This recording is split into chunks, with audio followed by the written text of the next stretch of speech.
Bueno, dijimos entonces que lo maravilloso del aporte de Eratóstenes en ese momento, este hombre astrónomo, historiador, matemático, geógrafo, filósofo, vieron que no sé si se acuerdan algo de haber visto en la primaria, los griegos hacían un poco de todo, ¿no? En ese momento. Bueno, lo maravilloso es que haya pensado que la Tierra era una esfera, ¿sí? En ese momento, y haber calculado casi con la exactitud que tenemos hoy, con todos los elementos que tenemos a nuestra disposición, la circunferencia terrestre, ¿sí? ¿Cómo lo hizo? Bueno, yo después les voy a enviar un link para que ustedes puedan ver y cómo hay experiencias también en algunas escuelas que han hecho, ¿sí? De recreando un poco la forma en que Eratóstenes calculó la circunferencia terrestre y se van a dar cuenta que el cálculo da casi perfecto, ¿sí? Utilizando la luz, la sombra, la proyección de los rayos del sol, ¿sí? Después les voy a mandar el detalle para que lo puedan ver porque es muy interesante cómo llegó a esta conclusión con estos elementos, ¿sí? Entonces,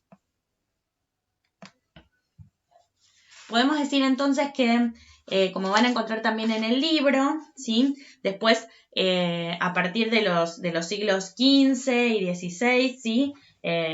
Acuérdense que el siglo XV es el 1400, ¿sí? El siglo XVI es el 1500. Acuérdense siempre cómo se leen y que graficamos los siglos en números romanos, ¿sí? En nuestras materias. Y hay como un cambio muy importante, ¿sí? Porque en estos momentos es que se empieza a desarrollar lo que es la exploración de las costas de África, llevada adelante sobre todo por los navegantes portugueses, ¿sí? Con objetivos obviamente de comercio, ¿sí? Pero bueno, eso lo van a ver más adelante. Y después lo que fue la conquista de América, ¿sí? Hacia fines del siglo XV y comienzos del siglo XVI, ¿sí? Con los primeros viajes que establecieron algunos conquistadores, ¿sí? Como fue el caso de Cristóbal Colón, que también los viajes de Colón los van a ver el año que viene, ¿sí? Por ahí vamos a mencionar en algún momento, pero son tema del año que viene, no los quiero marear tampoco. En este momento, cuando se dan estas grandes empresas de navegación, ¿sí? Donde sobre todo los españoles y los portugueses, durante la conquista de América, la exploración de África, ¿sí? En estos viajes los navegantes pudieron realizar numerosos catálogos, ¿sí? Catalogar nombres de ríos, montañas, territorios, ¿sí? Y otros elementos del espacio geográfico que sirvieron para ir creando registros en forma de, ya sea de estadísticas, ¿sí? Cuadros estadísticos, de gráficos, como también de representaciones a través de mapas. Una historia muy interesante fue la de el viaje de Magallanes, ¿sí? Fernando de Magallanes y Sebastián Elcano, que partieron de una zona de la península ibérica, ¿sí? en Europa, y fueron los primeros, fue el primer viaje, ¿sí? Que circunnavegó toda la Tierra, todo el planeta, ¿sí? Que realizó la circunnavegación, la primera circunnavegación de la Tierra. Les voy a mandar también un link para que puedan ver el desastre, los desastres y algunas historias muy interesantes que ocurrieron durante todo ese viaje, ¿sí? Entre ellas, que imagínense que partieron 250 tripulantes y solamente a la circunnavegación completa sobrevivieron 18. Entre ellos, Magallanes murió durante el camino, así que en realidad el que hizo todo el viaje completo de toda la vuelta a la Tierra fue Elcano. Magallanes no llegó a dar la vuelta entera y volver al puerto de donde partió.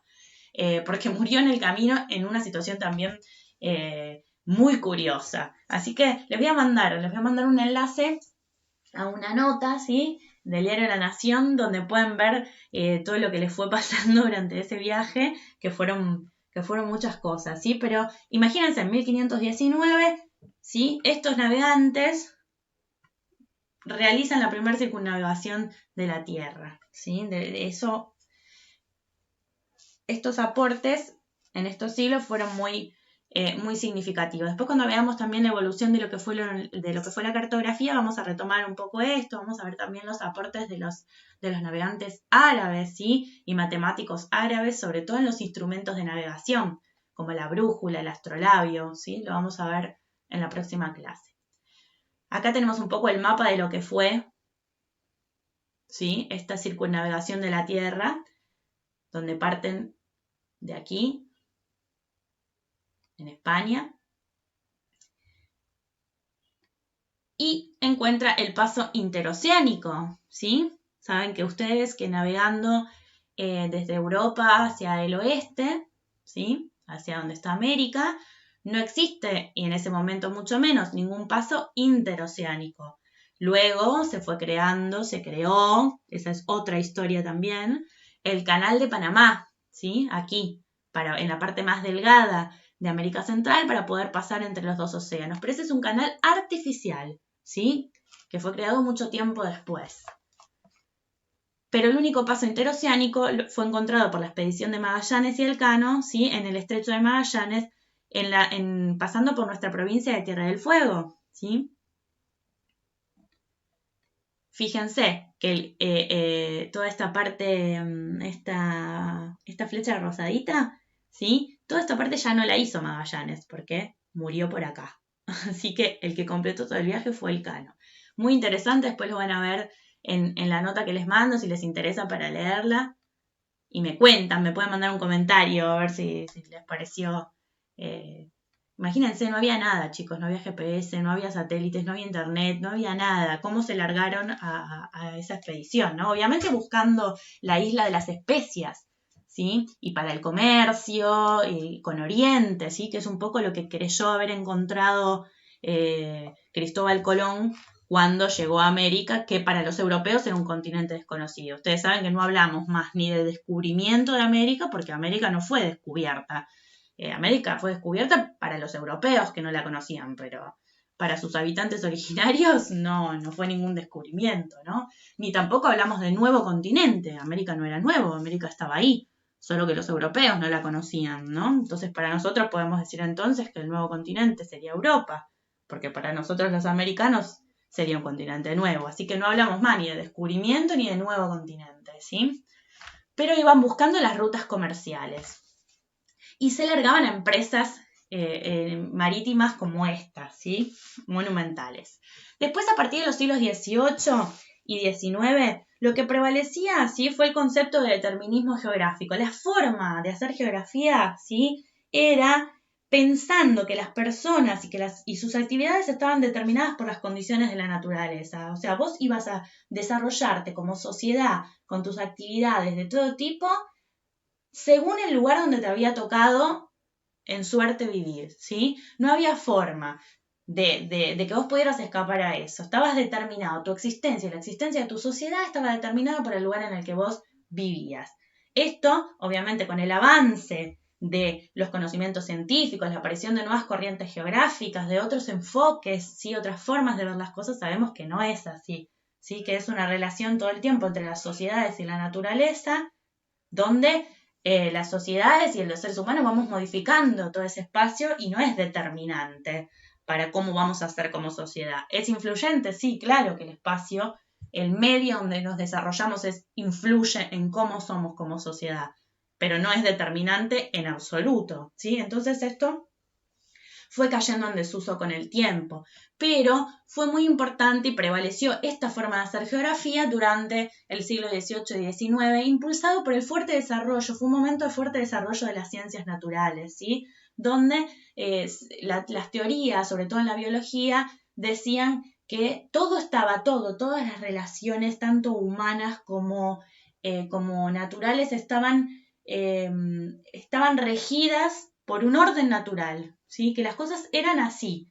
Entonces esto generaba como que anulaba la capacidad de nosotros como seres humanos y como sociedades de cambiar nuestra realidad, ¿sí? Es como que todo nos decía que no había forma de que nosotros podamos intervenir y cambiar la realidad que nos tocaba vivir, ni para bien ni para mal. Y eso hoy sabemos que no es así, ya no se estudia de esta manera, ni las ciencias naturales ni tampoco las ciencias sociales, ¿sí? Era una geografía como descriptiva, enumerativa, ¿sí? Ustedes lo van a ver bien en el libro, donde se describe sobre todo estas corrientes que pertenecen a lo que hoy llamamos geografía tradicional, ¿sí? Algunos de sus exponentes más importantes fueron Humboldt y Ritter, que los tienen también en el libro, los van a poder leer, y van a tener que realizar un cuadro, a ver si pueden comparar un poco la geografía tradicional, ¿sí? Con esto que mencionamos recién, y algunos de sus exponentes en el libro lo tienen bien claro, y si no me preguntan, ¿sí? Y la geografía actual. También van a tener un instructivo al final del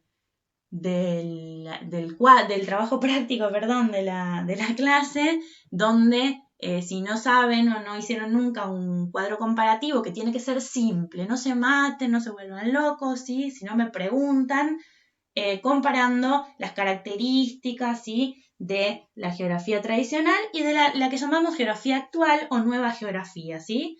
En la cual hay muchas corrientes distintas, pero hoy decimos que la geografía se ocupa de estudiar la sociedad, el espacio y cómo las sociedades transforman esa naturaleza, ¿sí? Cómo se dan las múltiples relaciones entre ellos, entre el espacio y las sociedades, entre las sociedades y la naturaleza mientras la transforman, ¿sí?